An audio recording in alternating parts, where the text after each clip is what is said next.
Doctor साहब अभी पिछले 3-4 दिनों से एयर क्वालिटी इंडेक्स जो है काफ़ी बढ़ गया है।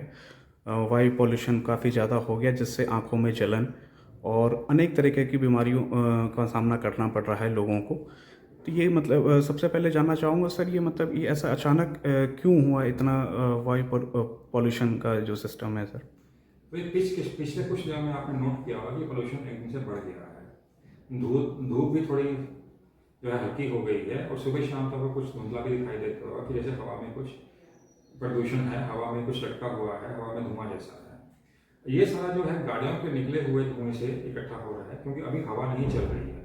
हवा बहुत हल्की चल रही है, जिसकी वजह से प्रदूषण कण जो है वो दिल्ली से बाहर नहीं जा पा रहे हैं। और दूसरा कारण ये भी है कि अगर आपने पेपर में पढ़ा होगा या नोट किया होगा कि हरियाणा पंजाब में पराली भी जलाई जा रही है और जिसका धुआं भी यहाँ पर आ रहा है। तो हवा की वेग में कम होने से, सर्दी पड़ने से और गाड़ियों के प्रदूषण होने से ये सब जो कण हैं वो हवा में ही रह जाते हैं, डिस्पर्स नहीं हो पाते। तो इस कारण से ऐसा AQI एकदम से खराब हो गया। सर बात करें जैसे मॉर्निंग वॉक करने के लिए लोग निकलते हैं घरों से बाहर, या इवनिंग में बच्चे पार्कों में खेलने जाते हैं, तो सर अगर बुज़ुर्गों को देखा जाए या बच्चों से लेकर बुज़ुर्ग को देखा तो इन पे क्या इफ़ेक्ट पड़ सकता है सर इसका? जो प्रदूषित हवा है अगर फेफड़ों में जाती है तो नेचुरल सी बात है कि फेफड़ों में जो दिक्कत तो आएगी। जिनको पहले से फेफड़े कमजोर हैं, जिनको अस्थमा है, COPD है या निमोनिया या ब्रोंकाइटिस या ब्रोंकिटिस है, यानी कि जिनको पहले से ही सांस रोग प्रॉब्लम है, तो जो लोग सुबह शाम बाहर जाते हैं, बच्चे हैं, बुजुर्ग हैं या जिनको फेफड़ों की दिक्कत है, तो उनको ये प्रदूषित हवा लेने से दिक्कत हो जाती है।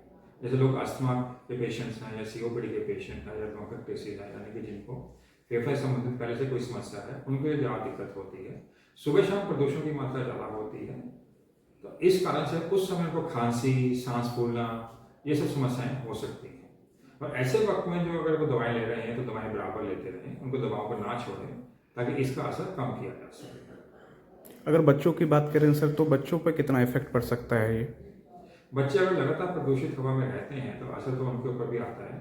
हालांकि ज़्यादातर बच्चों के जो फेफड़े हैं स्वस्थ होते हैं, लेकिन प्रदूषण के कारण धीरे धीरे वो फेफड़ों में दिक्कत आती रहती है।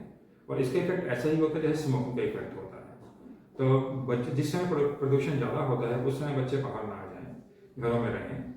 और अगर बाहर जाना ही है तो ऐसे समय में जाएं जिस समय प्रदूषण कम होगा। पेरेंट्स को इस चीज़ का ध्यान रखना होगा, क्योंकि सुबह शाम प्रदूषण ज़्यादा होता है तो थोड़ा सा उस चीज़ का ध्यान रखना पड़ेगा। अब बात करें बचाव की, तो सर जो अभी आने वाला टाइम है, दिवाली का टाइम है, और हमारे यूपी के अगल बगल राज्यों से जो परालियाँ जलाई जाती हैं उसका जो धुआं आता है दिल्ली में, दिल्ली से होते हुए फिर नोएडा की तरफ जो आते हैं धुआं, इनसे बचाव कैसे किया जा सकता है सर? अभी जैसे प्रदूषण शुरू हो गया तो इनसे बचाव करने के दो तीन रास्ते हैं। एक तो ये कि जिसमें हवा में प्रदूषण ज़्यादा हो उस समय घरों से बाहर ना निकलें, घर खिड़की दरवाजे बंद रखें ताकि प्रदूषित हवा घर के अंदर एंटर ना कर सके। मास्क पहन के रखें। कोविड के समय बहुत से लोगों ने मास्क पहना था, लेकिन मेरा उनसे अर्ज है, मेरी उनसे विनती है कि जब प्रदूषण है तभी मास्क पहन के रखें ताकि प्रदूषित हवा जितनी हो सके उतनी कम नाक में जाए या अंदर से फेफड़ों के अंदर जाए। जो लोग 4 व्हीलर यूज़ करते हैं वो ठीक है, शीशे बंद रखें। और जो लोग टू व्हीलर यूज़ करते हैं, मोटरसाइकिल स्कूटर पर रहते हैं, वो लोग कोशिश करें कि फुल फेस हेलमेट पहने, जिससे कि शीशा नीचे करके चलें ताकि प्रदूषण का असर उनके ऊपर कम हो। खत्म तो नहीं किया जा सकता, लेकिन कम जरूर किया जा सकता है। सर जो लोग पहले कोरोना से पीड़ित थे, क्या उन पे भी कुछ असर दिखेगा इस? इसका असर जिसको भी फेफड़े से संबंधित दिक्कत है या फेफड़ा कमजोर है तो उनके ऊपर दिखता है। तो इसलिए जिनको कोरोना हो चुका है उस समय उनके फेफड़े कमजोर हो गए थे या अभी भी कमजोर चल रहे हैं, जिनको अस्थमा है, COPD है, ब्रोंकाइटिस है, तो उन सबको इस चीज़ का ध्यान